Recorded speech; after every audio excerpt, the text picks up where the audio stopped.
ఒక లక్షణం ఉంది. తులసి లక్ష్మి యొక్క స్వరూపం.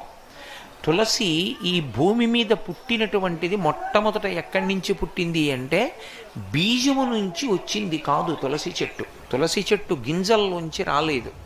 తులసి చెట్టు వృంద అనబడేటటువంటి మహాపతివ్రత యొక్క శరీరము దగ్ధమైనప్పుడు ఏర్పడినటువంటి బూదిలోంచి విత్తనాలు చేశారు బ్రహ్మగారి యొక్క అనుగ్రహం చేత. ఆ విత్తనములను చల్లితే అందులోంచి తులసి పుట్టింది. అందుకే అసలు తులసి కారణజన్మురాలు, లక్ష్మియే తులసిగా వచ్చింది.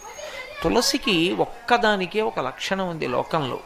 తులసి సమస్త పాపములను హరిస్తుంది. ఎందుచేత హరిస్తుంది అంటే దాని గురించి పురాణంలో ఒక మాట ఉంది.